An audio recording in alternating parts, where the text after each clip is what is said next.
Boa noite, pessoal. Saudações a todos. Estamos aí iniciando a nossa live das segundas-feiras, aguardando aí as pessoas irem chegando. Espero que vocês estejam recebendo aí o meu sinal com clareza aí. E hoje, conforme a gente combinou, conforme eu divulguei no Stories, né? Nós vamos falar sobre o egoísmo, o individualismo e como que tanto o egoísmo como o individualismo não, mas como que o egoísmo ele é uma base para as doenças mentais. Boa noite, Lúcia, boa noite, Lilton, boa noite a todos aí que estão chegando, sejam bem-vindos. Nós estamos aí começando a nossa live, aguardando aí o pessoal chegar. Hoje o pessoal estava meio fora offline, né? Pelo que eu vi. De repente o pessoal está vendo a entrevista, né? Na Globo dos candidatos. Começou hoje. O pessoal deve estar interessado. É bom ver mesmo, né? Para a gente se informar, para a gente poder estar amadurecendo o nosso voto, né? Vale a pena mesmo, né?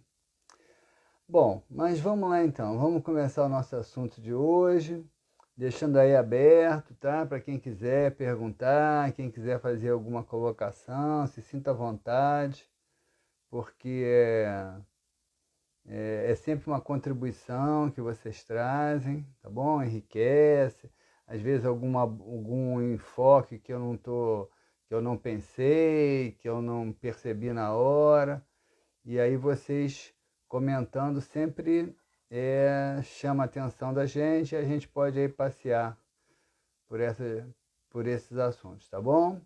Boa noite, Adriana, boa noite, Leonor, sejam todos bem-vindos aí. Então vamos começar, né? Então, conforme eu falei no Stories, eu fiquei de falar hoje sobre essa diferença do egoísmo e do individualismo, porque eu vejo que muitas vezes as pessoas confundem, né? E como que o egoísmo é a causa de das doenças mentais, principalmente das contemporâneas. Boa noite, Mônica, seja bem-vinda. Então, essa questão do individualismo, que muitas vezes é confundida com o egoísmo, ela precisa ser pensada. Porque o egoísmo é quando você retém as coisas em detrimento do outro, né? Quando você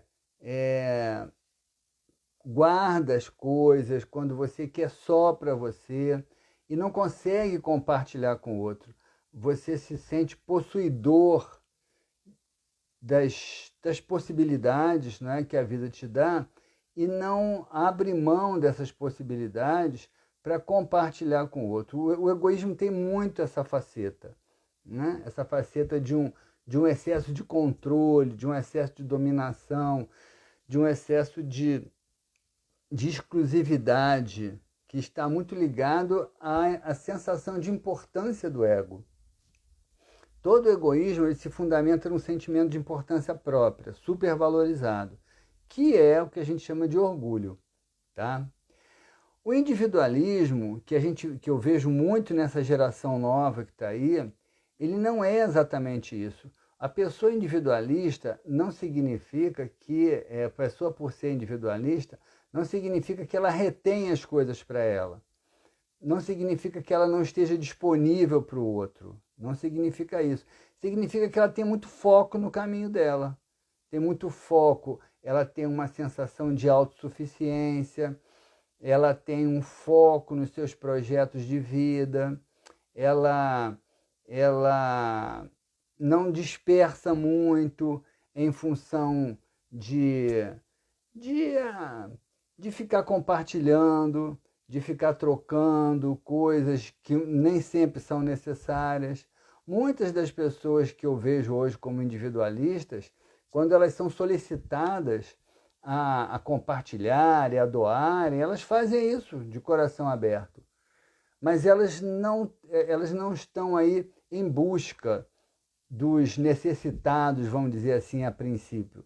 E, aliás, essa busca dos necessitados, ela é muito um arquétipo paternalista que a gente ainda traz, não é? Que a gente precisa vencer isso. Vejam bem, eu não quero dizer aqui que a gente não tenha que ajudar as pessoas que precisam, tá bom?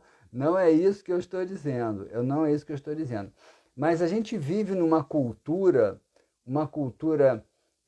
principalmente essa cultura cristã, que é muito paternalista, aonde precisa haver o lugar do necessitado para haver o lugar daquele que doa, daquele que faz a caridade. E é por isso que a gente tem tanta injustiça social nesse planeta. Porque aquele que doa, ele se sente confortável nesse lugar. No lugar de doar, no lugar de fazer a caridade. Né? Uma caridade que muitas vezes é uma caridade vaidosa, é uma caridade orgulhosa. E na maioria das vezes, essas pessoas, né, que se dizem caridosas porque ajudam os mais necessitados, elas não são suficientemente caridosas para assumir a responsabilidade de lutar pela justiça social, de lutar para reverter esses quadros de injustiça. Por quê? Porque isso não dá glórias, isso coloca a pessoa em risco. É muito mais fácil para ela se manter naquele lugar de conforto dela, doando o que lhe sobra, doando as suas migalhas para os mais necessitados e se sentindo caridosa por isso, do que ela se arriscar, né? a colocar a imagem dela, colocar o nome dela, né? De usar o poder de verbo que ela tem de comunicação para lutar pelos mais necessitados. Então, o individualista, ele não está tão preocupado em olhar para o necessitado, ele está preocupado nos projetos dele. Mas se esse necessitado vai e pede para ele não é necessariamente um egoísta. Ele não é necessariamente. Na maioria das vezes, ele vai lá ajudar essas pessoas. Né? A Mônica estava falando, precisamos repartir os necessitados, hoje estão sem políticas públicas. Sim, com certeza. E é preciso que isso seja dito. É claro, veja bem, eu não estou dizendo que a gente não tenha que dar, não tenha que doar. Não é isso. Não estou dizendo isso. Mas o que eu estou dizendo é que isso não resolve o problema, isso ameniza uma situação de injustiça. O que precisa ser feito é uma mudança realmente nas políticas públicas, em todo esse sistema, que não é só no Brasil, é um sistema mundial, né, que faz com que bilhões, tá, de pessoas vivam em condição de miséria. Mas aquela pessoa que às vezes não se acha egoísta, porque doa lá uma sacola de mantimentos, porque doa um cobertor, que é muito bom, ela não se acha egoísta porque faz isso, mas ela é egoísta quando ela não levanta a voz dela para defender os injustiçados, não levanta a voz dela para trabalhar por um mundo mais justo.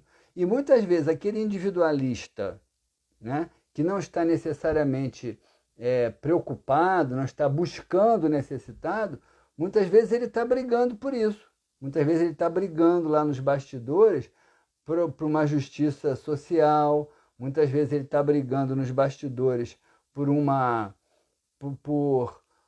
direitos iguais para todo mundo, para todos. Então é importante que a gente entenda que existe uma figura do egoísta e uma figura do individualista, tá? Que não são a mesma coisa. O individualista, ele é uma pessoa geralmente muito segura de si mesmo, é uma pessoa com projetos próprios, focada. E eu ainda vou dizer mais para vocês, tá? É essa geração individualista, que não é egoísta, mas é individualista, que vai mudar o mundo. É essa geração aí, tá? Porque a nossa geração mais antiga, que é ainda influenciada por esse paternalismo piegas, ela se sente confortável na situação da prática da caridade. Então precisa haver o miserável para ela poder se ver no lugar daquele que pratica a caridade. Eu sempre digo para vocês, né, quando a gente fundou aqui a instituição espírita aqui em Saquarema, a UCEAV, aquela parceira, aquela companheira que trabalhava com a gente, né, que já está até no mundo espiritual, eu vi ela falando ali, ela ficava falando, eu não vejo a hora de ver aqui a fila dos necessitados, esperando, né, para receber a bolsa de alimentos. Eu ficava olhando aquilo, ficava, meu Deus do céu, eu não quero ver essa hora, eu não quero ver essa fila de necessitados, eu quero que não tenha necessitados para eu ter que dar a bolsa. Mas essa dualidade de pensamentos, ela mostra bem a situação, essa diferença que eu estou mostrando. Para ela se sentir bem com ela mesma, praticando a caridade, aquilo que ela julga ser a caridade, ela precisa do necessitado, ela precisa do miserável. Então essa situação ela acontece por injustiças sociais, por egoísmo dos mais abastados, mas acontece também porque muitos de nós nos acomodamos nessa situação.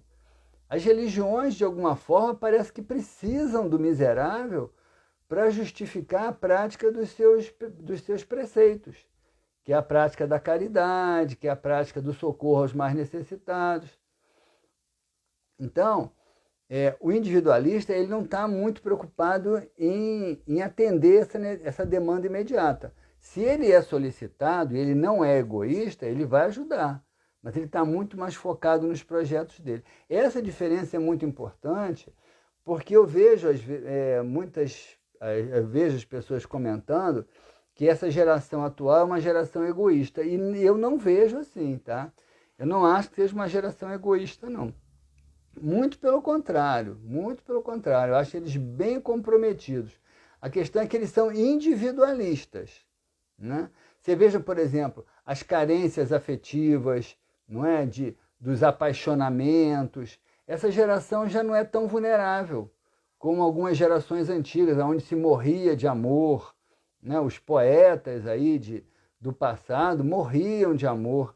Essa geração é uma geração mais segura. Ela é individualista nesse sentido, de ter segurança, de ter firmeza, de não ser tão dependente, de ser mais satisfeita emocionalmente, de não ser tão carente emocionalmente.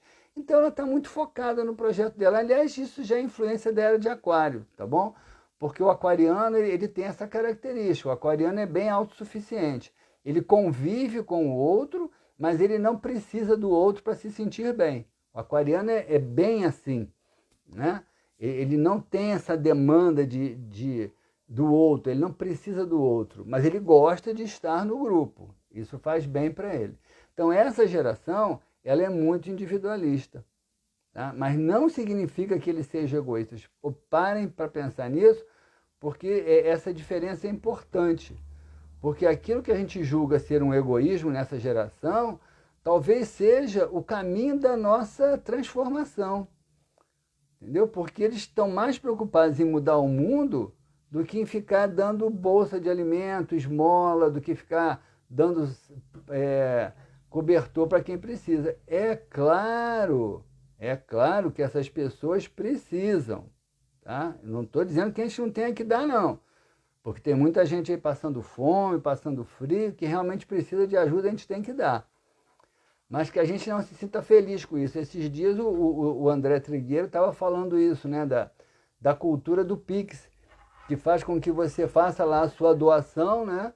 No Pix para uma ONG, faz a sua doação lá para uma instituição que ajuda, né, os mais necessitados. Você nem vai lá, você nem bota a mão na massa, você nem entra em contato, mas aí você faz o seu Pix e você se sente confortável, né? Ameniza a sua culpa. Aí você acha que você não é egoísta por causa disso, mas você não move uma palha para mudar esse cenário. Você não move uma palha para dizer que esse mundo está injusto e que precisa ser transformado. Tá? Então, essa diferença entre o egoísmo, que eu espero que eu tenha sido claro aí, essa diferença entre o egoísmo e o individualismo, ela precisa ser percebida para que a gente... ela é uma diferença ideológica, Ela é uma diferença ideológica muito importante e que eu acho que ela marca uma transição de um mundo muito piegas, de um mundo muito paternalista, né? De um mundo de uma religiosidade muito dogmática para um mundo mais livre desses estigmas, né?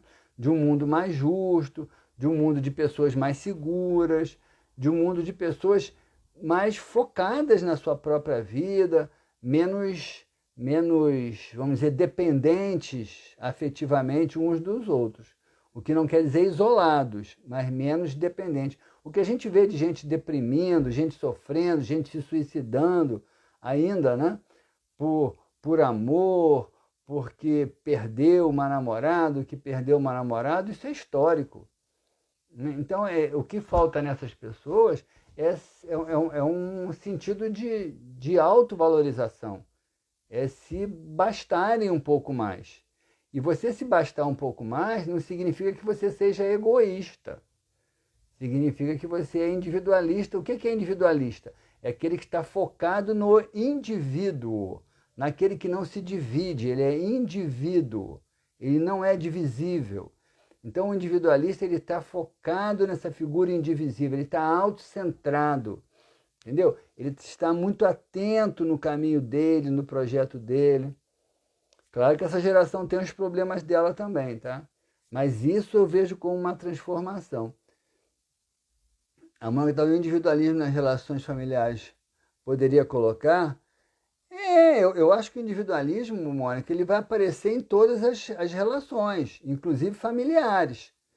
O fato de uma pessoa ser individualista numa relação familiar não significa que ela seja egoísta, tá? Porque, volto a insistir, é a mesma regra. O egoísta é aquele que, quando solicitado, ele não presta ajuda. É diferente. O individualista não. Ele pode até não te visitar nunca, porque ele está muito focado no projeto dele. Ele pode nunca, assim, não ser uma pessoa que liga muito, não ser uma pessoa que procura muito, porque ele está muito focado no projeto dele. Mas se você chegou e falou, estou precisando de você, ele está lá. Então ele é individualista, mas não é egoísta. Entende? Então, essa é uma diferença que a gente precisa perceber para a gente tomar cuidado e não fazer julgamentos errados às vezes, né? Quando uma pessoa está muito focado no seu projeto. E essa geração que eu vejo aí hoje está muito focada no seu projeto. Não é uma geração muito piegas, não é uma geração muito de grandes pendências afetivas. Não é. Geralmente costumam superar com uma certa rapidez perdas afetivas, né? A Mônica está falando, lembro com saudade daquele tempo, nós, avós primos, se encontrando permanentemente. Foi um outro tempo, né, Mônica? Mas nesse tempo também tinham muitas coisas estranhas acontecendo, né, mano? Tinha muitas traições, muitas coisas por trás dos panos que aconteciam. Podia até ter uma certa aparência ali, mas tinham coisas ali meio que eram muitas vezes hipócritas, né? Enfim. Agora, o que o egoísmo tem a ver com doença mental? Né? Vamos deixar o individualista lá, né? Que eu já expliquei o que é o individualista. E o que o egoísmo tem com a doença mental? Né? Porque o egoísmo ele ainda é uma grande marca da nossa humanidade. Ainda é uma grande marca. A gente vê, quando você vê aí mais de 3 bilhões de pessoas na miséria no planeta, e a gente vê aí que cerca de 1% da população detém, não me lembro agora a estatística exatamente, mas eu até vi 80 e poucos por cento das riquezas do planeta, isso é egoísmo. Isso é egoísmo notório, né? E não vai dizer que os ricos são egoístas e os pobres não são, porque a gente não tem certeza de nada disso. Porque se colocar aquele pobre no meio do rico, talvez ele seja egoísta também. Então a gente tem que tratar o egoísmo como um mal da humanidade, não como um mal só dos ricos. É porque nos ricos ele fica evidente. Porque o rico tem condição e muitas vezes não presta, muitas vezes não está aberto a essa solidariedade, muitas vezes não está aberto, muitas vezes, estou dizendo que é sempre, tá?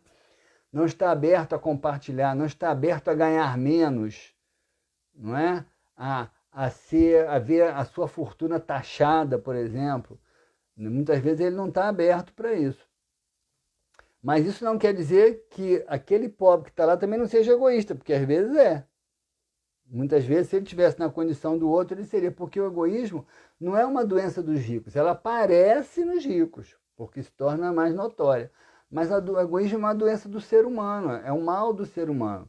E por quê? Porque o egoísmo ele se fundamenta justamente num sentimento de importância própria, que é o orgulho. A gente já falou aqui, né? O orgulho, eu não vou aprofundar isso hoje, porque senão a gente vai se perder. Mas o orgulho, ele foi um instinto de preservação necessário da própria individualidade, né? Quando ao longo do processo de evolução, o ser transita do reino animal, onde ele não tinha consciência de si mesmo, e ele passa a nascer no reino hominal, como ser humano, onde ele passa a ter consciência de si mesmo, ele já tinha desenvolvido o instinto de preservação da vida no reino animal, do próprio corpo, só que no reino hominal, enquanto homem, ele além da vida biológica, ele tinha vida psicológica. Então ele teve que desenvolver o instinto de preservação da vida psicológica, porque a vida biológica ele já tinha aprendido isso no reino animal. Então, qual é o instinto de preservação da vida psicológica? É o orgulho. Então, o orgulho surge como um instinto para preservar a sua individualidade consciente. Então, ele foi necessário no começo dessa evolução, dessa transição do reino animal para o reino hominal. Ele foi necessário. Mas esse esse orgulho, ele precisava ceder espaço ao longo do tempo, até para proporcionar uma melhor convivência entre as pessoas, ele precisava ceder espaço ao altruísmo, não é? À empatia, que é você ser capaz de sentir a necessidade do outro, você ser capaz de doar de você para o outro estar bem também. Esses são sentimentos fundamentais para a constituição de uma sociedade justa, de uma sociedade igualitária, né? Numa sociedade onde todos tenham direito, que é o que a gente está lutando, porque a gente não chegou lá ainda. Porque esse orgulho exacerbado, ele ainda é muito marcante no ser humano. E é esse orgulho que leva a pessoa ao egoísmo. Por quê? Porque o orgulhoso ele acha que merece tudo. Ele acha que ele é o ser mais importante da história. Então ele acha que merece tudo. Então ele se torna egoísta. Ele apreende o que ele pode para satisfazer as suas próprias necessidades. Tá bom? Então, o que o egoísmo e o orgulho têm a ver com doença mental, gente? João, não vai explicar isso aí não? A gente não está entendendo. Eu vou explicar. O que é uma doença mental? Todo tipo de doença mental, eu vou dizer todo, tá? Quase todo. Pode ser que tenha algum que não seja, mas no fundo é quase todo. A Neurival está falando, é possível perceber isso nas crianças e conseguir mudar? Sim, não é só possível perceber, como nós devemos observar isso nas crianças e tentar, através dos processos de educação, criar aí sentimentos mais igualitários, entendeu? E essas crianças vêm muito abertas para isso. Claro que tem as exceções, mas elas vêm muito abertas para isso. Isso é um dever dos pais, isso é um dever da sociedade. Mas eu já vejo isso, tá? As escolas hoje em dia já trabalham muito essa questão da solidariedade, essa questão do respeito a todas as formas de manifestação da vida, inclusive respeito ao meio ambiente. Eu já vejo as escolas fazendo isso e os pais têm que trabalhar isso em casa, tá bom? Mas voltando aqui, o que é uma doença mental? Uma doença mental, em diversos níveis, né? As neuroses, as perversões, as psicoses, né? São níveis diferentes de doenças mentais, as psicoses são mais complexas, mas todas elas se fundamentam num princípio básico. Elas são fuga da realidade. Elas são uma fuga da realidade. Diante de uma dor que se instala na realidade daquela pessoa, como ela não consegue lidar com aquela dor, ela não consegue elaborar aquela dor, ela foge daquela realidade, criando uma realidade alternativa, tá? Que pode ser uma neurose, que é uma interpretação distorcida da realidade, né? Pode ser uma perversão, que seria seria você subverter a ordem da realidade, subverter a autoridade que está presente na realidade, até uma psicose, que é quando você cria uma realidade totalmente paralela. Né? Mas não vou entrar tanto nesses detalhes. Mas toda doença mental, ela se fundamenta nisso, numa dor que não está sendo suportada, e a pessoa, ela cria uma realidade paralela. Quando ela cria uma realidade paralela, ela entra num distúrbio, numa patologia psíquica, numa patologia mental. Tá? Agora, então, por que a pessoa... Vamos repensar essa mesma coisa que eu falei por um outro ângulo. Por que uma pessoa, então, ela desenvolve uma doença mental? Porque ela não teve capacidade de aceitar a própria dor. Que ela não teve capacidade de digerir, de elaborar a própria dor. A gente chama isso de resiliência, né? Resiliência é o quê? É um princípio da física que a gente usa hoje em psicologia, que é a capacidade que um metal tem de absorver o impacto e voltar à condição dele original. Né? Em psicologia, a resiliência é a capacidade que o psiquismo tem de absorver uma frustração, de absorver uma dor e retornar ao estado de equilíbrio dele. Então, ele precisa elaborar essa dor, né? Porque o termo elaboração ele vem da biologia, que tem a ver com digestão. Né? Então, ele precisa digerir essa dor, elaborar essa dor e retornar à condição dele. Quando ele não consegue elaborar essa dor, ele vai criar uma fuga, que é a doença mental. E por que ele não consegue elaborar essa dor? Porque para ele conseguir elaborar essa dor, ele precisa de um detalhezinho básico no começo. Ele precisa aceitar que ele é vulnerável a essa dor. Ele precisa aceitar isso. Só que o orgulhoso não aceita. O orgulhoso se revolta. Diante de uma frustração, diante de uma dor, a pessoa com tendência orgulhosa, né, e o orgulho gera o egoísmo, por isso a questão da relação do egoísmo com a doença psíquica, quando a pessoa ela é orgulhosa e ela se vê submetida a uma frustração que gera uma dor, a uma perda, a uma doença, a um revés financeiro, a um revés profissional, a uma insatisfação com as condições da vida dela, enfim, qualquer coisa que a contrarie, que cause um sofrimento para ela. Quanto mais orgulhosa essa pessoa for, mais ela vai se revoltar contra aquilo e menos ela vai conseguir ter humildade para aceitar e elaborar essa dor. Aliás, quando Jesus, né, vai usar lá a humildade, vai falar da humildade como uma virtude, eu acho, né, que é nesse sentido que ele falava da humildade. Porque os religiosos eles viram muito a humildade como uma subserviência, que na verdade convinha aos líderes, né, aos líderes políticos, aos líderes religiosos, essa subserviência como um instrumento de controle. Então, eles estimularam essa interpretação da humildade como um estado de passividade, como um estado de subserviência. Eles fizeram isso. Mas a verdadeira humildade, ela está no fato de você aceitar que não tem controle sobre tudo, que você não é onipotente, que você tem até um potencial para modificar coisas na sua vida, mas que tem coisas que vão se impor. E a única coisa que você pode fazer sobre isso é aceitar. A única coisa que você pode fazer sobre isso é trabalhar a sua resiliência, a sua humildade e aceitar aquilo que não pode ser transformado. Então, quando você faz isso, você supera essa dor e você não cria uma doença mental. Mas se o seu orgulho ainda é muito exacerbado, você vai se revoltar.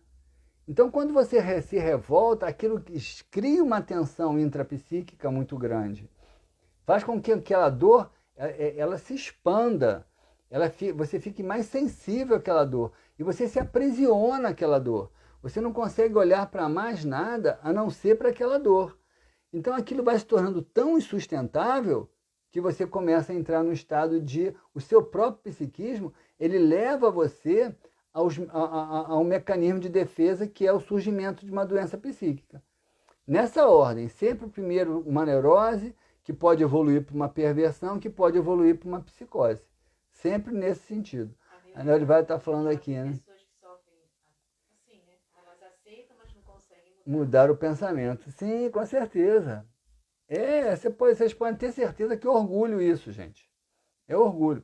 Por trás, dizem que o pensamento é mais forte que o que ele quer. Eu sei. É difícil mesmo, né? Por isso muitas pessoas precisam realmente de ajuda, precisam de uma terapia, né?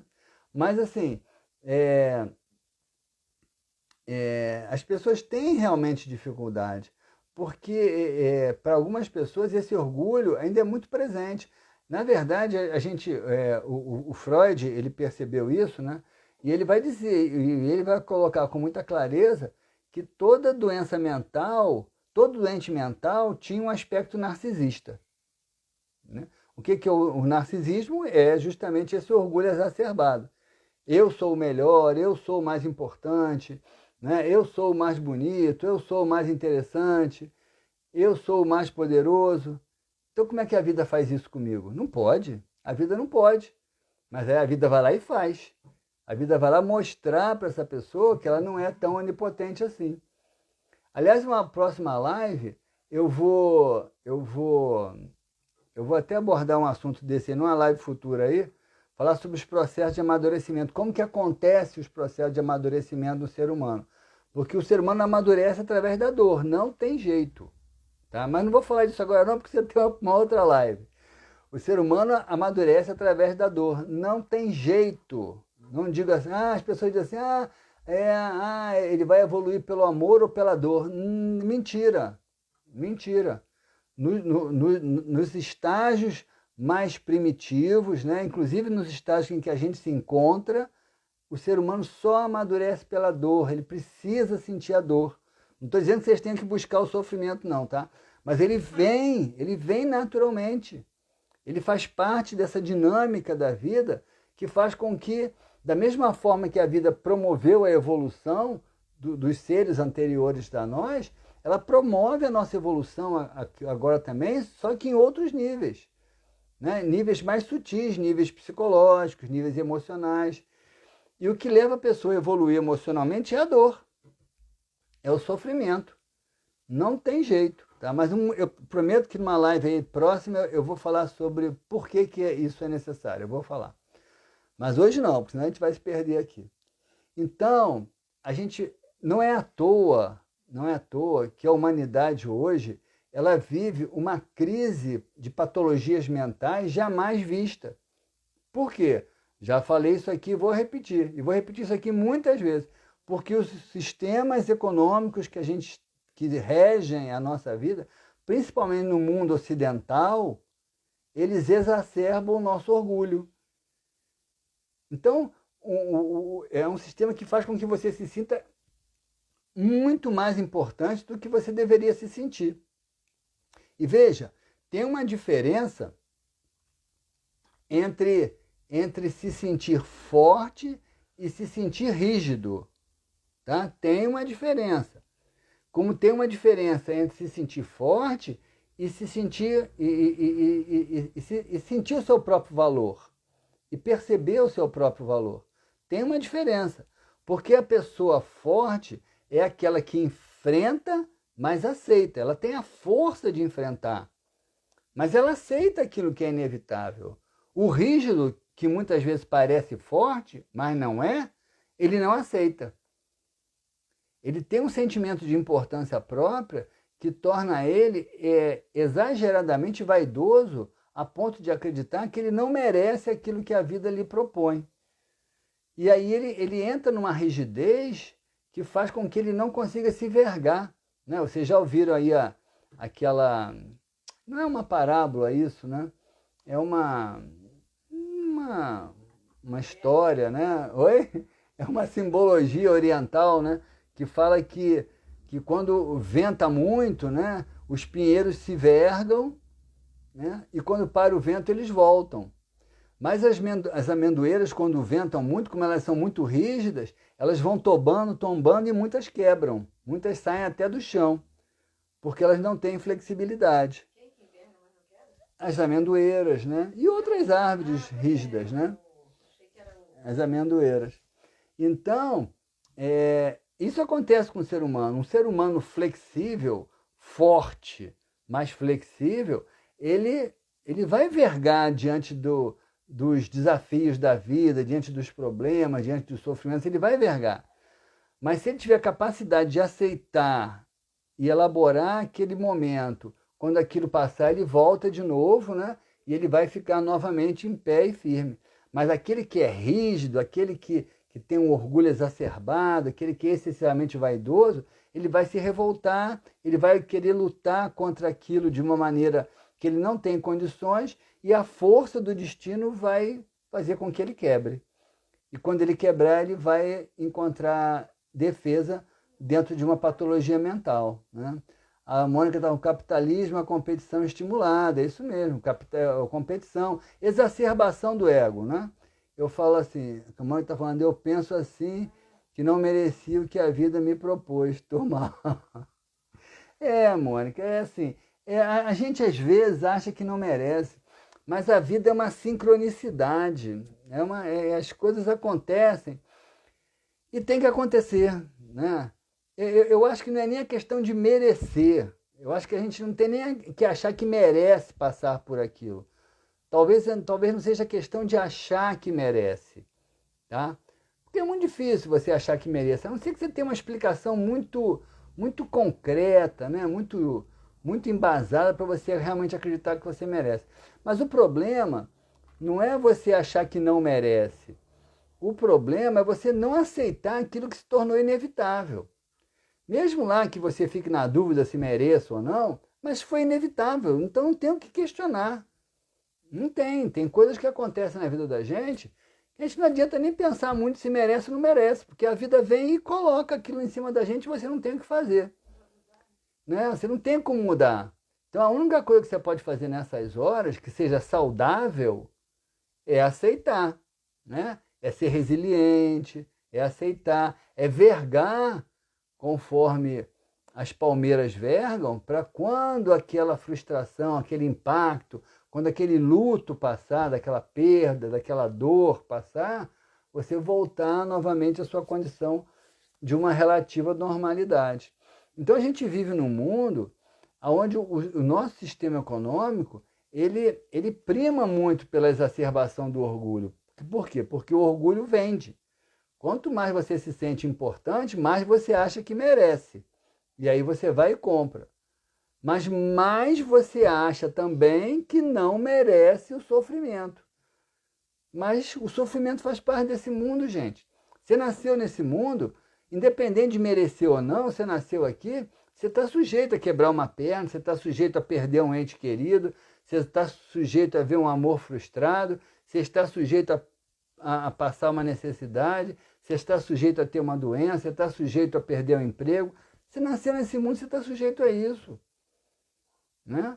Então, a questão aí talvez não seja nem de você achar que mereça, mas de você perceber que merecendo ou não, independente da resposta que você possa ter, talvez nem seja pertinente estar buscando essa resposta, isso é algo que se impôs e você não pode fazer nada.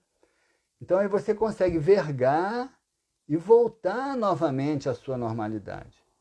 Então nesse mundo que a gente está vivendo hoje, com essa exacerbação do orgulho, a gente tem aí a depressão hoje como a principal causa de incapacitação do mundo. E outra, crises de ansiedade, né, transtornos de ansiedade generalizada, assim se espalhando. As pessoas não conseguem mais dormir. As pessoas só dormem tomando remédio. Tem alguma coisa errada nisso. É um sistema que conspira pela doença. Ele conspira pela doença, para a doença, para levar a pessoa à doença. E você é um número. Você é um número. Quando você adoece, o sistema não está preocupado em ajudar você a entender por que você adoeceu, para que você mude o seu padrão de vida, se cure e não adoeça mais. O sistema não está preocupado com isso. O sistema te dá um psicofármaco para anestesiar a sua dor e você voltar a ser um bom número para o sistema, né? Você voltar a ser uma boa peça para o sistema. Lembremos-nos lá de Charlie Chaplin, né? Em tempos modernos, né? Você voltar lá a ser a engrenagenzinha rodando lá para um lado e para o outro. Você volta lá a ser aquilo. É isso que o sistema quer. Por isso que a indústria farmacêutica hoje está vendendo, bilionária. Tem farmácia em tudo que é lugar. Então as coisas estão erradas, gente. Prestem atenção nisso. Porque senão a gente vai caminhar para um abismo. Aliás, nós já estamos caminhando para um abismo. Eu acho até, já falei isso aqui, que eu vejo uma certa mudança do século XX para o século XXI. Eu acho. Acho que já existe um nível de consciência maior. Eu acho que esse capitalismo muito selvagem já está começando a ceder espaço aí a um estado um pouco mais consciente dessa problemática. Provavelmente essa geração que está chegando agora, está vindo aí a partir de 2000, está vindo aí com uma compreensão mais larga da vida. A gente espera muito isso, acredita muito nisso. Vamos ver o que vai acontecer aí. Os próximos 10 anos vão ser decisivos, tá? Não são os próximos 50 não, tá, gente? São os próximos 10 anos. Vão ser decisivos para a qualidade da nossa vida planetária. E se nós vamos sobreviver. Tanto a nível de preservação do meio ambiente, quanto a nível de preservação da saúde mental das pessoas. Os próximos 10 anos são decisivos, né? Porque há 10 anos atrás a depressão era a quarta causa de incapacitação no mundo. Eu me lembro que há 10 anos atrás eu dizia assim, daqui a uns 30 anos vai ser a primeira. Durou 10 só para ser a primeira. Então, o que vai acontecer daqui a 10 anos com a rapidez que a gente está andando, se a gente não mudar o padrão, pode ser catastrófico, tá? Pode ser realmente. E eu falo isso para assustar mesmo, né? Para assustar mesmo. Porque a gente precisa se assustar, a gente precisa perceber que não dá para ficar. Aliás, para a gente encerrar aqui, né? Uma das características do egoísmo é essa alienação por omissão, né? Se você acha que você pode ficar aí quietinho dentro da sua casa, amenizando a sua culpa, fazendo pix para as ONGs que ajudam os necessitados, que eu acho ótimo, continue fazendo o seu pix aí para as ONGs que ajudam os necessitados, porque eles precisam, mas se você acha que você está sendo caridoso com isso, mas não está fazendo nada para mudar esse mundo tão equivocado, esse mundo tão injusto, esse mundo tão desvairado que a gente está vivendo, você continua sendo egoísta do mesmo jeito. Que você está preso na sua zona de conforto, mas não move alguma coisa. Então tem coisas para a gente fazer hoje, para a gente se mover, no sentido de transformar isso. Eu estou aqui fazendo isso agora, tentando botar aí uma caraminhola aí na cabeça de vocês para vocês pensarem, tá?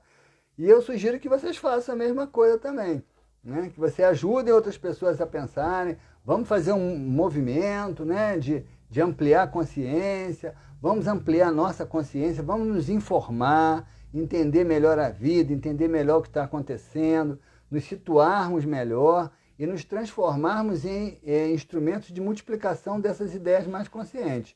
Porque o que tem de ignorância por aí, a gente sabe, né? Tá cheio. Ignorância aí no bom sentido, né? Daquele que ignora. Né? Então, muito cuidado com essa alienação por omissão, porque ela também é resultado de um egoísmo que causa aí um tipo de transtorno. A alienação é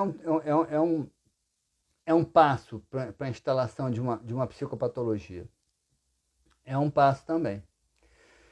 Tá bom, gente? Então, hoje aí demos o nosso recado, espero que eu tenha sido útil aí. Quem achou interessante aí a nossa reflexão dessa noite, compartilha aí, envia para outras pessoas.